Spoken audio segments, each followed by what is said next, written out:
Chavit Singson tinawag na bastos si Marcos Jr.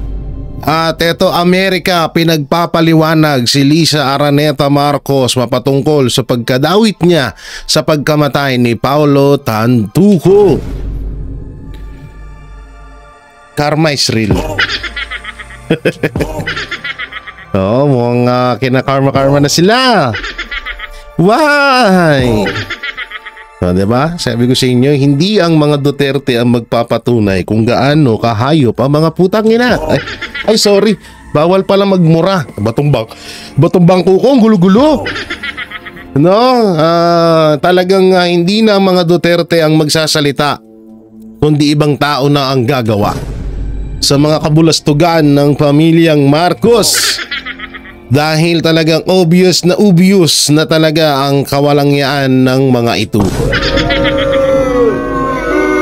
At eto, no, may panibago po, bagong interview po kay congressman, gobernador ba, congressman? Ano ba talaga si Chavit?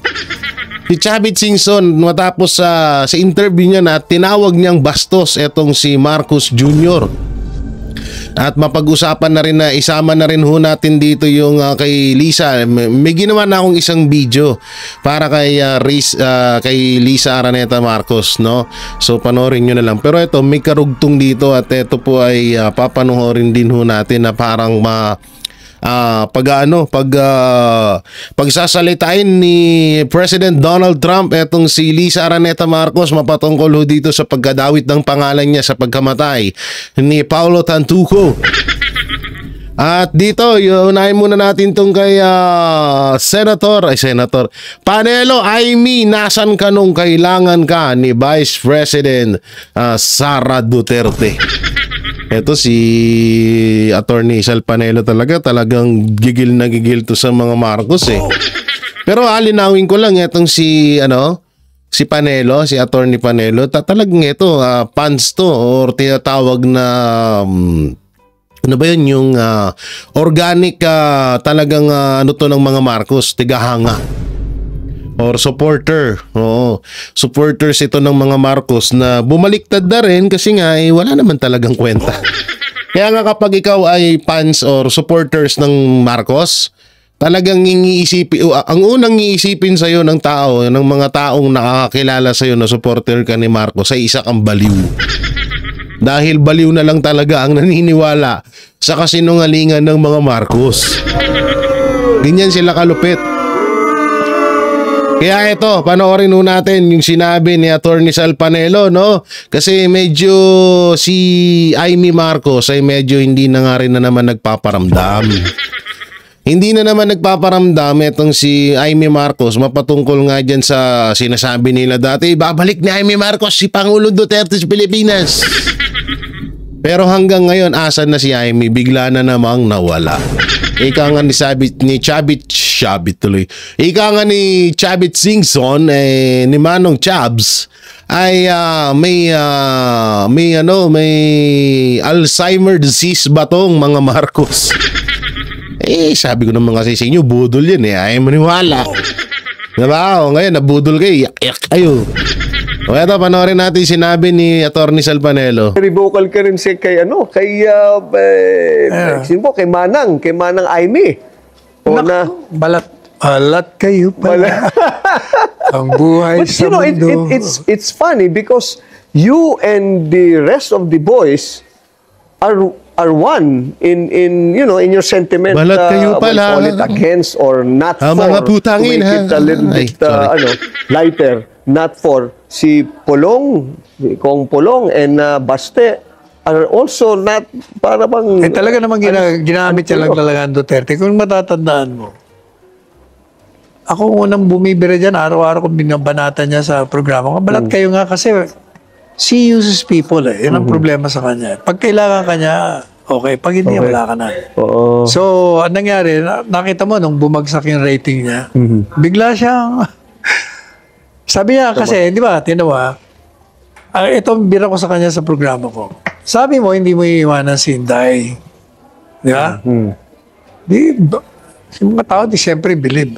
Pero tanong ko sa'yo, hindi mo iiwanan si Inday Pero nung dumating yung tatay niya, hindi siya pinapasok doon sa Villamor. Pati si Bongo hindi pinapasok. Nasaan ka? Yun. Hindi ka umiimik. Tama. Pwede ka naman pumunta ron eh. Kapatid Dito ka- to, kung talagang may malasakit si Amy Marcos sa mga Duterte, nung time na yun, pumunta na siya dun. Di, alam nyo, eto, ewan ko ba sa iba, na bakit hanggang ngayon hindi pa rin mapagtanto na itong si Amy Marcos ay hindi talaga mapagkakatiwalaan. Marcos, kapatid ni Marcos Jr., na nambudol sa mga Duterte. O yan ginuhit ko na dyan si screen, baka hindi nyo pa rin alam. Tsaka talagang panggap talaga. Kasi isipin nyo, tulad yan, asan na yung hearing? Asan na yung hearing? Asan na? Nga na. Diba? Na-stop na yung hearing dun sa The Five Idiot. O sino ba yon? Magkapatid na Remulla, si Marbil, si Fajardo, at syempre number 1 na pinaka-hate ng buong Pilipinas. Hindi lang buong Pilipinas, buong mundo, si General Torre. O asan na ngayon yun? Diba? Inaantay natin yun. O asan na? Nga. Diba? Nga na. Asan na yung hearing? Inaantay na nga, diba? Sabi ni Attorney Cockman na etong inaantay niya na lang yung ni Amy Marcos, asan na nga daw. Ang hirap naman din kasi dito sa mga kaalyado ni Pangulong Duterte. Bakit kasi hanggang ngayon nagtitiwala pa rin yung kay Amy Marcos? Pero hindi naman natin, baka mamaya nilalaro-laro na lang nila. Alam nyo naman, mundo ng politics world, talagang medyo talagang napakadumi niyan. Merong time na kaibigan mo ngayon, bukas hindi na. So nangyayari talaga yan sa politics world, lalong-lalo na dito sa Pilipinas na napakadumi ng politika dito sa atin, no? Speaking of madumi, katulad na ni Marcos Jr., tinulungan na siya lahat-lahat, nila Pastor, ni Pangulong Duterte, ni Vice President Sara Duterte, para makabalik lahat-lahat, pinalibing ang tatay, etc., pero tinarantado niya pa rin. So ganun kadumi, no? So ewan ko na lang talaga bakit hanggang ngayon may nagtitiwala pa rin kay Amy Marcos. Sabi ko sa inyo ginagamit lang ng mga Marcos ang mga Duterte hanggang ngayon. No, hanggang ngayon ginamit pa nila. Eto, pustahan tayo. Hindi mananalo si Amy Marcos bilang senador kung hindi inendorso ni Vice President Sara Duterte. Real talk yan. Ito to. Hindi niya yan, hindi mananalo yan. Tingnan mo, pang top 12 nga siya, pasang-awa. Baka nga mamaya, ipinush lang siya ni George Garcia. O sige, papasok na nga kita. Baka malintikan ako kay Bossing. Siyempre, hati pa rin yan, di ba? So, pasang-awa yung pagkapasok niya dun sa sa top 12 ng Magic 12 ng pagiging senador. So, ngayon, na natapos na siya, panalo na siya, asan na siya ngayon? Nga na! Nakikita ba natin siya mapatungkol dun sa yung ginagawa niyang hearing kay La Torre? Mapatungkol dun sa pagkidnap kay Pangulong Duterte? Wala na!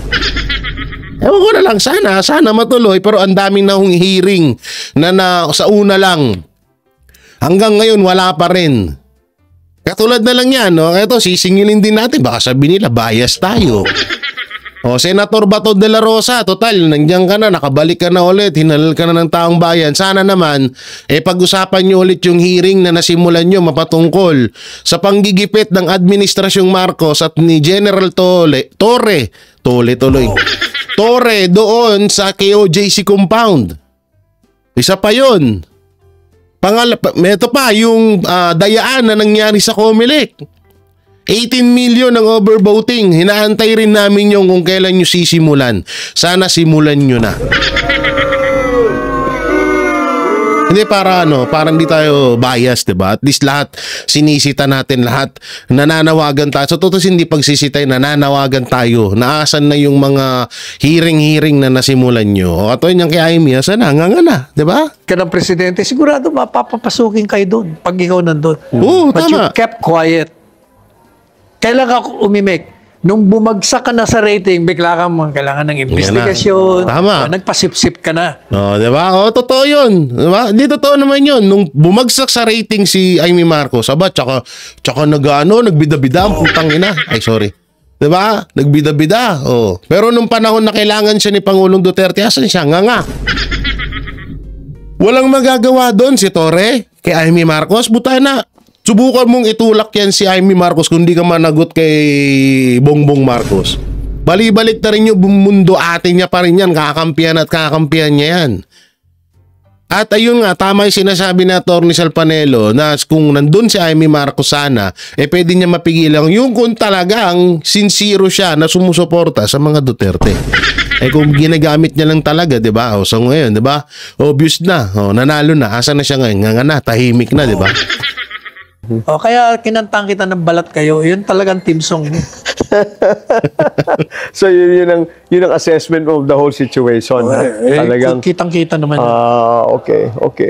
Well, understandable naman na talaga nga namang if you look at how the schedule of events and how it transpired, di ba? Medyo tama naman yung sinabi mo na yun. That's naliwanagan naman ako sa parte na yan. So ito naman yung banat ni Chavit Singson, no? Ito medyo ayusin lang natin yung Ayan si Ginoong Chavit Singson. So ayusin lang natin yung ng video natin, no? Para mas maganda. Para hindi rin tayo naka siya, paano yan? Wala. Yan, naka-cool siya, naka-cool. Bawasan natin, ganito lang natin dito kay Ginoong Chavit, ha? Para iwas tayo sa sa Chupulangkot baby kumo, no? Dito sinabi niya na bastos etong si Marcos Jr. So, eto ay medyo mahaba, so panoorin natin. Ang issue ng missing sabongeros. Ano po ang reaksyon nyo dito, Tinde, Governor Singson? Go ahead, sir. Sa missing sabongeros muna. Dapat tapusin ka agad yan dahil kung guilty sila, paparusahan. Pero inosente, mapakawalaan. Hindi yung pinatatagal dahil kung minsan tumatagal, nagbabago ang panahon, nagbabago ang batas natin magaganda. Pero implementasyon, hindi maganda dahil tumatagal ang mga kaso. So kung sino man ang may kasalanan, dapat lang maparusahan. Pero kung inosente sila, di pakawalan. Kailangan agad-agad, hindi yung pinatatagal. Pero Gov, binabanggit po kasi ng mga authority na bukod kay alias Totoy, mukhang may isa pa, alias Brown o Brownie, at mukhang may mga dumarating pang mga willing na magbigay ng testimonya. Kaya ito yung tila inaantay at inaasikaso ngayon ng mga authority para ikangay maging matibay yung case build-up nila laban sa kung sino man mga ebidensya ang responsable dito sa missing sabongeros. Gov. Bago pala. 2, 3, pwede na yun eh. Importante, ma-recover nila yung mga biktima. Yun lang naman ang importante yan. Kung totoo yan, dapat isolve lang agad. Kung inosente yung tao, pakawalan nila. Simple lang. Ang ko lang dyan, yung pag matagal, hindi maganda. Parang yung binabanggit mo, justice delayed, justice denied, Gov? Yes. Alright. Matagal na yan eh. Ha?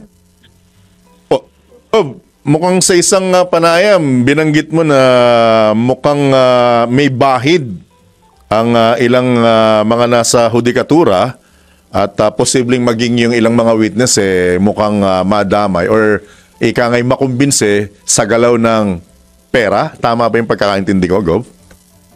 Dahil sa system.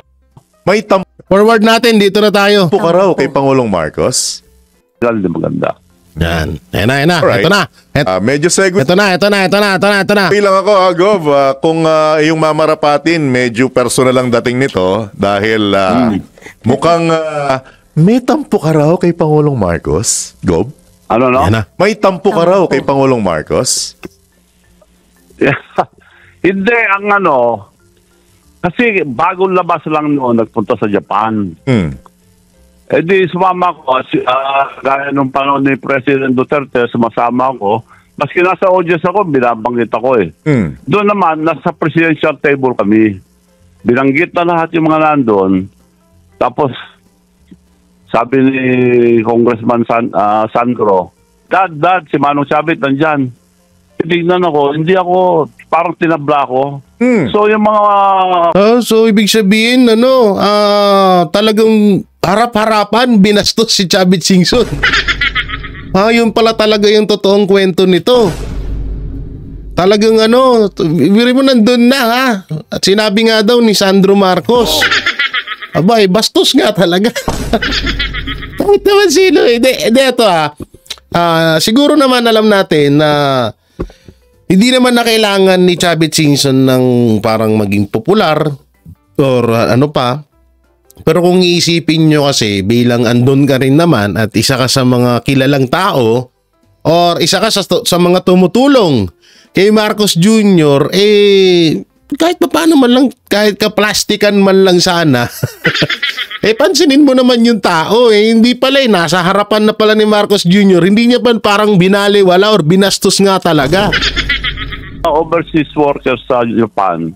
Sa Japan parang, ba't ganun si Presidente? Nakatulong naman kayo. Di ba bastos yung ganun, sabi nila. So sabi daw ng mga OFW, andyan naman po kayo pero ba't hindi kayo binati ni Pangulo?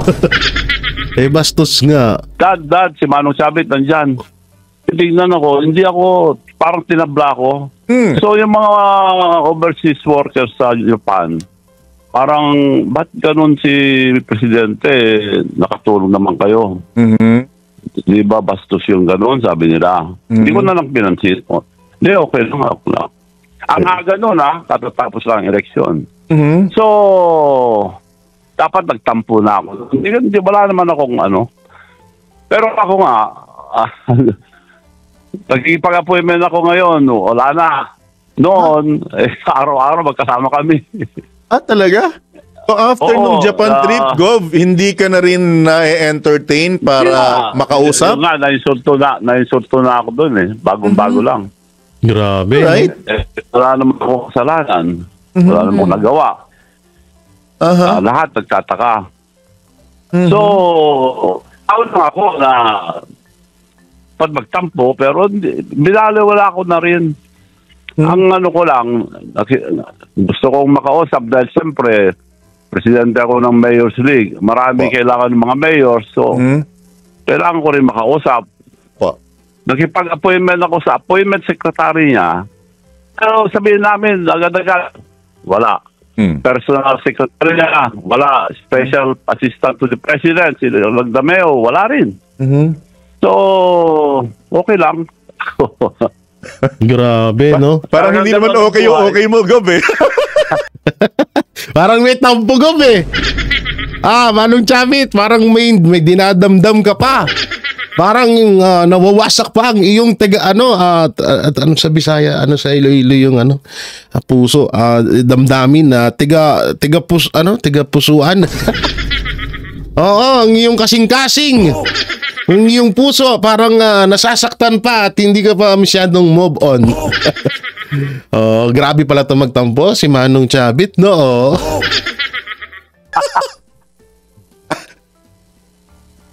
Kang saan ang ika nga gagawin mong effort para makausap pa?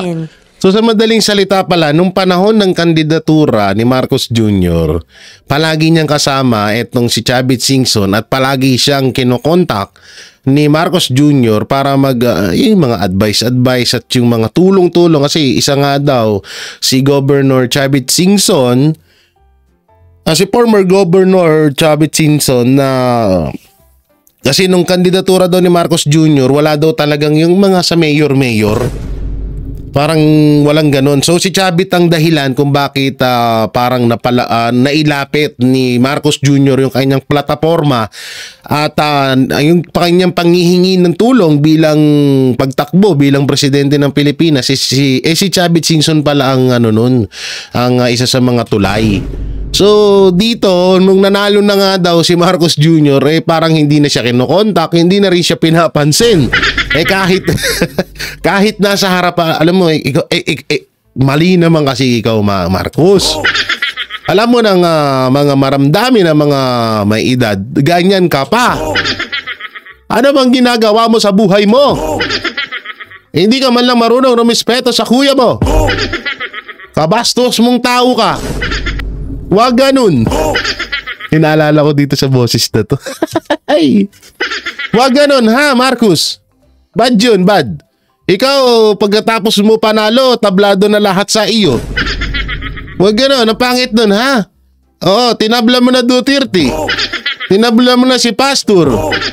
Pati si Manong Chavit at ang Pururot, tinabla mo na. Ayan tuloy na atampo. Atampo tuloy ang matanda. Putay lang hiyalap. Tataray ka pa ba ulit?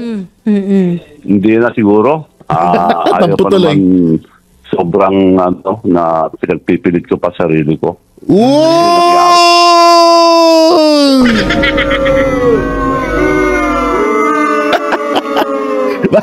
Walong chubs, parang magjowa lang ah. Putay lang humugot. Ayoko na magpilitan sarili ko sa taong ayaw sa akin. Ay, love trip ni si Manong Chubs eh. No? Butala kasi ito, si Marco sa hype na to eh. Pagkatapos mo malalo, tinlikuran mo lahat ng tumulong sa'yo. Hayop ka, kupal! Kupal ka, kupal! Ay, kawawa naman. Alam mo kasi Marcos, yung mga hindi naman sa panglalait sa edad. Papunta rin naman ako diyan. Pero alam mo yon, yung mga ganito kasing edad nila Manong Chavit, talagang medyo maramdamin. So, kailangan mo bilang tumulong na rin naman din sa iyong tao, kahit mo lang pasalamatan mo lang sana. Kaso nga, kupal ka, kupal! Ayoko pagpilitan, tatawa ko na, ayoko pagpilitan sarili ko. Hindi na siguro. Ayaw ko naman sobrang na pinagpipilit ko pa sarili ko. Kasi nangyari na eh. Alright. Pero mukhang ang binabanggit ng, syempre, normally, sasalagi ng Malacanang ito, mukhang hindi naman daw gano'n ang insidente. Baka lang daw talagang busy ang Pangulo para magkaroon ng appointment sa inyo. 4 na taon na siya eh. Busy pa. Boom! Oo nga naman, mag-4 na taon na si Marcos Jr. bilang presidente, imala na walang appointment. Kung yung mga floating siyabungan na pag-aaksayan ng panahon, si Chavit Singson pa kaya?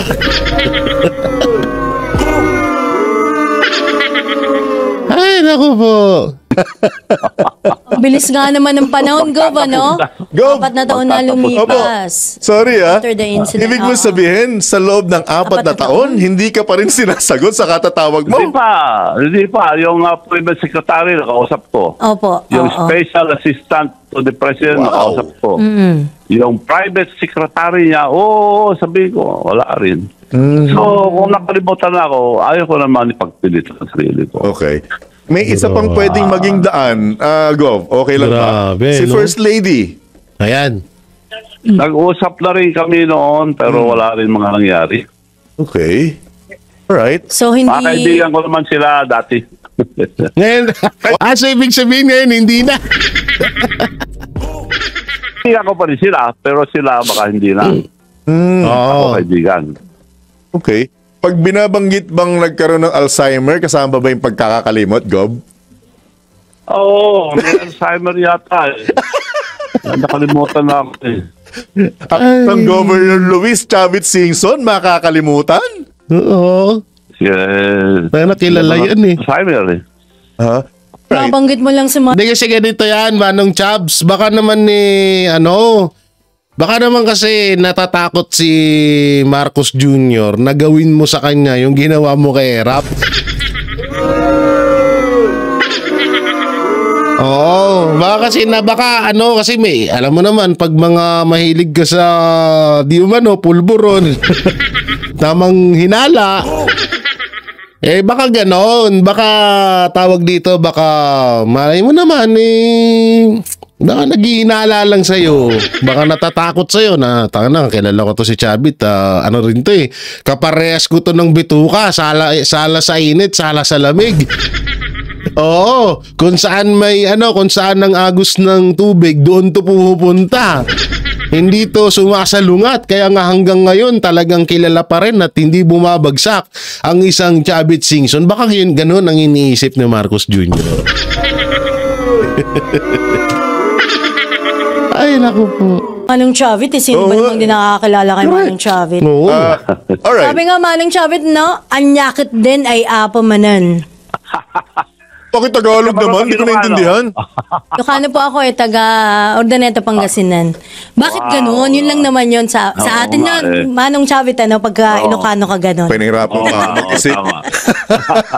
Anyway, tama rin po ba itong nabanggit na after the incident, after nung tila pagkakakalimot sa'yo, tama ba na kinote ka na hindi mo na susuportahan ang pamilya Marcos? Hindi na. Uy. Alright. Uy! Tampo na si Manong Chavit! Ikaw kasi Marcos, bakit mo tinampot si Marcos Chavit? Yan tuloy, nag-atampo na yung matanda.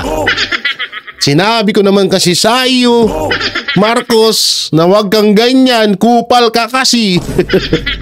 Tuloy, nagtampo si Manong Chavit. Hindi mo siya pinansin, harap-harapan mo, binastos. O ngayon, hindi ka nasusuportahan. Ay, Manong Chavit, damay po ba dyan si Martin Romualdez? Kasi baka tumakbo presidente, baka doon ka naman lumipat, ha? At sino na po ang susuportahan ng Governor Chavit? Duterte. Yun! Uy! Magaling. Galing mo, ha? So bumaliktad na rin talaga. Ayaw na daw. Tampo na ako. Ayoko na. Hindi na ako say. Hindi na ako support kay Marcos. Kay Duterte na ako. Wala utang loob. Pagkatapos ko tulungan, pagtanggol. Ako ngayon, di pansin. Lap trip to video na to. Hindi kasi alam nyo kapag in-imagine nyo kasi na isang Chavit Singson na magtampo. Alam mo talagang nakakatuwa kasi nga sa edad niya na rin at sa pagiging kilalang personalidad ng isang Chavit Singson. Talagang alam mo yun, mapapaisip ka parang mga bata pa na nagtatampororot ganun. Pero biro, para sa akin, kung ako yung nasa sitwasyon ni Manong Chavit, siguro ganyan din talaga din ang mararamdaman ko. Kasi una-una, harap-harapan, babastusin ka, hindi ka man lang minention, hindi ka man lang, alam mo yun, hindi ka man lang binati na, oy, si Manong Chavit, nandyan, isa yan sa, kahit wag mo na nga sana ikwento na, tinulungan ako dati niyan, ganun. Kahit sana man lang sabihin mo na, binabati ko si former Governor Ilocos Sur, Mr. Chavit Singson. Yan, napakabuti niya, ito ganyan, no? Napaka-supportive. 'Di ba? Kahit paano natuwa sa iyo yung tao, wala nakuha mo na kasi yung gusto mo. So di mo na kanselado na si Manong Chavit. Ayan tuloy, atampo. Now? Hanggang sa 2028? Ang bilis kausap ni Manong Chavit, Go? Kaya sinisira nga nila ngayon si Vice President Sara. Uy! Yung issue dyan, yung confidential fund, lahat yan, pati presidente may confidential fund. Uy! Hindi ino-audit yan dapat. Ba't Uy! ino-audit? Right. Confidential nga yan Lahat. Ang nagkakaroon, hindi naman lang Vice President, pati Presidente at mga ibang ahensya ng gobyerno may confidential fund. Hindi ino-audit yan. Opo. Gov, Ang pagkaalam ko, ewan ko kung mali ako. flashback ko lang with your indulgence sa ating Juday. Sige po. Nung Partner John. bago mag-eleksyon, natatandaan ko, kung matatandaan mo, na-interview kita nung nasa kabila. At tinanong kita, gaano ka katiyak na mananalo si Bongbong Marcos? Hindi pa siya presidente na noon bilang presidente. Ang sagot mo, siguradong-sigurado kang mananalo. Tama. Sinundot ko. Paano po, Governor Chavit, kung hindi mananalo si Bongbong Marcos bilang presidente? Anong gagawin mo? Natatandaan niyo po yung sagot niyo, Gov? Oo. sinisiguro ko, dahil ako presidente ng Mayor's League, nagre-report sila sa akin lahat. Apo. Trabaho lahat. Nahiya na nga ako sa mga dahil ang dami kong nakumbinsi. Pati mga governors dahil lagi. Apo. Pero kung matatandaan nyo or nakalimutan nyo, Governor Chavit, nung tinanong ko sa inyo na paano pag hindi nanalo si Bongbong bilang Marcos, ang sinagot nyo, mawawala ako sa Pilipinas. Aalis ako sa Pilipinas. Di po ba? Ngayong nakalimutan ka, ano nagagawin mo? Yun nga masaklap doon. Saklap na naman. Okay. Baka naman, Manong Chavit, pwedeng time heals all wounds. Na tipong ganun. 2028 pa naman siya. Hindi, Manong Chavit naman matulungin. Diba? I think it's... Baka naman Manong Chabs, baka naging busy lang sa 4 years. Naging busy sa mga Duterte. Laugh trip si Manong Chabs ha. Gaya mo lang na laugh trip kami sa iyo ha. Oo, baka Manong Chabs kasi Chabs tuloy. Manong Chavit baka na-busy siya. Siyempre, focus siya sa Duterte. Gusto niya pabagsakin ng mga Duterte kaya hindi kanya naalala. Tapos nakita ka pa niya sa harapan niya, baka nanlabo yung mata, inantok or siguro mga 5 days siyang walang tulog. Inantok siya, hindi kanya nakita. Tagila laugh trip tong video na to, hype na yan. Ay, Manong Chavit. So, eto na. Bago tayo, dito naman tayo. Yan, Attorney Harry Roque. Ito yung about sa kay Paulo Tantuco. Panoorin natin. Marcos sa iisang kwarto kung saan ang ating pag-uusapan. Linabas na po ng Los Angeles, Beverly Hills County Coroner's Office ang kanilang finding na kinamatay po ni Paulo Tantoco, 44-year-old na anak heredero na isang mayamang pamilya na may-ari ng department store sa Pilipinas ay dahil sa cocaine overdose. Na marami na po sa atin ang nagdududa na yan talagang kinamatay niya. Pero importante, yung mga katanungan na may kinalaman kay Liza Araneta Marcos. At hindi lang po kay Liza Araneta Marcos, kundi kay Marcos Jr. At yung suspetsya na marami na siya ay isang bangag. Bakit po? Well, una-una, yung konfirmasyon ng kinamatay po ay dahil sa cocaine overdose. Pangalawa, mukhang wala naman pong kaduda-duda na magkakasama itong si Liza Araneta Marcos sa iisang kwarto kung saan di umano ay nag-overdose ang Paulo Tantoco. Ano pong basehan natin dyan? Kasi po may nakita tayong isang police report na nagsasabi na nung nai-report ang pagkamatay ni Paulo Tantoco, dumating ang mga investigador galing nga po sa Beverly Hills Police at nakakita sila na isang lalagyan na merong isang powdery white substance at syempre meron din silang makitang mga dollar bills na merong mga powder substance din na pinagdududahan na narcotics. Now, nakasaad din po doon sa police report na nakita ko na ilang mga tao ay naroon ay yung may bahay ni Paulo Tantoco at ang Liza Araneta Marcos. Naku po!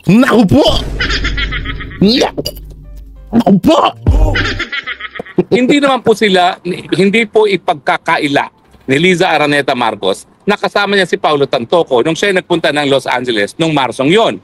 Ang okasyon po ay isang film festival, Manila Film Festival na ginanap dyan sa LA. No? At wala rin pong kaduda-duda na ang First Lady, si Liza Araneta Marcos, ay tumira din dun sa Beverly Hills na hotel na yan, no? Kung saan nakita ang wala ng buhay na bangkay ni Paulo Araneta. So, ano pong ibig sabihin nito? Paulo Araneta? Paulo Araneta?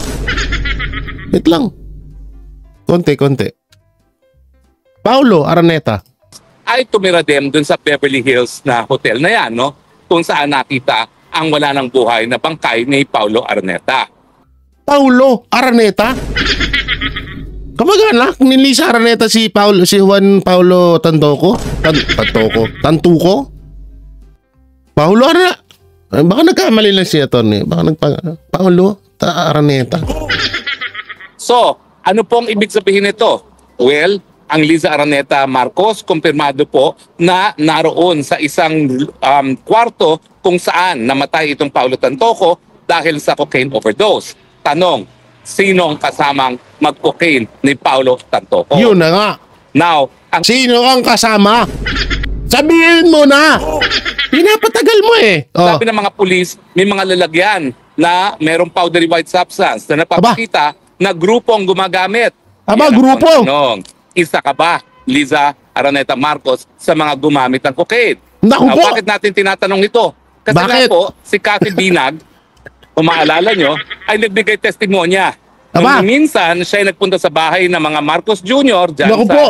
Forbes Park at inalok siya na mag-cocaine ni Liza Araneta. At Naku nakita po, na yan na nga sinasabi ko. Inalok daw si Ma'am Cathy Binag, tuloy na. Ma'am Cathy Binag, si Ma'am Cathy Binag ni First Lady Liza Araneta Marcos na mag-coke. Grabe yun. ni Liza ni Cathy Binag na ang Marcos Jr. ay nagko-cocaine kasama yung kanyang dating live-in partner na isang kongresista na galing sa isang napakayamang pamilya sa Davao. So ngayon, lumalabas na naman ilang araw bago pupunta ng Amerika ang Marcos Jr. para kausapin si Trump na baka merong investigasyon sa kasong kriminal na dawit si Liza Araneta Marcos. Yun. Now, ang sangayon din sa nakita kong police report ay ongoing nga investigasyon dahil may duda ang mga kapulisan sa Beverly Hills na baka merong krimen nangyari. Ano tong krimen ito? Well, yan po ay katumbas ng reckless imprudence. Yung tipong kapabayaan. Kaya nagkaroon ng kamatayan. Now, may isang testigo sang-ayon dun sa police report na nakita ko na nagsabi na meron daw isang tao, isang babae na nagsabi na bagamat medyo masama ang itsura ni Paulo Tantoco, hayaan lang daw si Paulo Tantoco dahil yan lang epekto. Ay, baka sama ka naman ng mukha. Ito naman to si Atty. Harry Roque. Lamang ng cocaine. At ang marami nagsasabi na siguro kung nabigyan ng kaukulang medical attention itong si Paulo Tantoco, naiwasan ang kanyang pagpanaw. So ito po ay criminal negligence. Nandiyan na rin po yung krimen na paggamit ng pinagbabawal na gamot na cocaine. Dahil hindi naman po legal ang cocaine use kahit saan sa daigdig nito. Ang alam ko lang, mayroong mga lugar sa Europe na kung gusto mo ng cocaine at heroin, pupunta ka lang doon sa designated area at estado magbibigay. Sa Europe po yan. Pero sa Amerika, ang alam ko, may mga ilang estado lang at saka ilang mga syudad na legal ang marijuana. Pero ang cocaine po, nananatiling pinagbabawal. So bukod pa dun sa criminal negligence sa pagpigil na pagtawag ng saklolo para kay Paulo Tantoco noong nakita nila na mukhang masama ang lagay ni Paulo Tantoco matapos kumuha ng cocaine, nandun pa yung issue na sino-sino talaga yung gumagamit ng mga pinagbabawal na droga. At siyempre, bagamat hindi pa conclusive doon sa police report na isa sa mga gumamit ay ang First Lady Liza Araneta Marcos, doon sa nakita kong police report, nandun positibo na na-identify na asan na yung video kasama mo? ni Paulo Tantoco doon mismo sa kwarto kung masagutin itong mga question nito. Dahil nga po, matagal na tayo nagdududa na hindi lang si Marcos Jr. ang bangag, kung hindi pati ang kanyang asawa. Paniniwalaan mo nga si Cathy Binag, parang it's a one happy family affair. Ang hindi ko naman sinasabi na talagang totoo yan. Kasi ako naman, hindi gaya ni Cathy Binag, wala akong nakita. At si Cathy Binag, pagdating kay Liza Araneta Marcos, ang sinabi lang niya, inalok siya na kumuha ng cocaine at nung sinabi niya hindi siya gumagamit, parang nagpanik. At ang tanong, anong ginagawa mo rito kung hindi ka gagamit ng cocaine? No? Yun yung naging testimonya ni Cathy Binag. Pero dahil may ganyang aligasyon at ngayon, merong police report na nagsasabing namatay nga si Paulo Tantoco, nasa kaparehong kwarto ang Liza Araneta Marcos, mukhang lumalakas ang suspetsya natin na pati ang First Lady ay baka gumagamit ng pinagbabawal na droga. Naku! Alam nyo, talaga may Panginoon. Bakit? Dahil itong Marcos, walang ginawa kundi sumipsip kita. Yan lang. Medyo palyado ka doon. Ayoko sa lahat yung nakaririnig na, ay, alam ng Panginoon. Dapat labas yung mga ganyan usapan dyan. Dati, malakas siya kay Biden. Ginagamit niya yung China card para mapalapit kay Biden. At ang naging resulta, sabi ni Biden, our support to the Philippines is ironclad. Ayan. Pero walang ganyang sinasabi si Trump kasi hanggang ngayon, di pa nila nakikita. Matapos ang mahigit 150 days in office ni Trump, hindi pa nila nakikita ang kaluluwa ni Trump. No? Well, titignan natin in a few days dahil sa July 22 daw ay magkakaroon sila ng pagpulong. Sasama kaya ang Liza Araneta Marcos ngayong siya'y isa sa mga iniimbestigahan ng kapulisan? Nako. Lilinawin ko po ha, wala pong immunity from suit ang asawa ng presidente sa dayuhang bayan. O pwede po siya magkaroon ng immunity kapag kasama siya ng esposo niya na presidente on an official mission. So kung sasama si Liza Araneta Marcos dito sa trip neto, posible siyang magkaroon ng immunity. Pero kung totoo yung nasa police report na kasama pa rin sa investigasyon si Liza Araneta Marcos, yung panahon pong nangyari ito, wala pong official mission ang presidente kung saan kasama niya ang First Lady. Naku, yun nga, no, delikado konti dyan si Liza. So, hindi na siya makakapunta ng Amerika. Sana nga gumawa ng hakbang dyan si Donald Trump na para mapaimbestigahan yan. Kasi hindi ho biro yan Hindi po biro yan kasi una-una, First Lady ka, asawa ka ng Presidente ng Pilipinas. Pangalawa, droga. Isa sa pinaka-high value drugs yung pinag-uusapan dyan na ginagamit. At may namatay. At ang higit pa dun sa lahat, ikaw yung huling namataan bago pa mamatay yung taong yun. So talagang grabe to, no? So abangan na lang natin kung kailan makukulong si Liza Araneta Marcos. Gago no? Inabangan kung kailan makukulong dapat sige, okay na yun, palit na lang. Sige, dun si Liza sa dahig, tapos si Pangulong Duterte uwi na dito. Gago no? Ay, naku po. So kayo mga banateros, anong masasabi nyo rito? Dapat bang ipatawag o dapat bang paimbestigahan ng Amerika ang nangyaring pagkamatay ni Juan Paulo Tantuco? At karapat-dapat bang managot si Liza Araneta Marcos? I-comment nyo lang po dyan sa baba. At sa mga tampurorot ni Manong Chavit kay Marcos Jr., comment nyo lang po dyan sa baba. Siyempre, don't forget to like, share, comment, and subscribe sa ating YouTube channel. Pipindot na lang din po yung bell button para lagi kayong updated sa ating mga video araw-araw. So maraming salamat. Ingat po kayo palagi. God bless and peace and bye-bye. Yan ang Banateros, walang inuurungan. Pag tama palakpakan, pag mali ay babanatan. Yan ang Banateros, boses ng ordinaryong Pilipino. Banateros ay walang makakaawan, walang inuurungan. Banateros ay tinutulungan.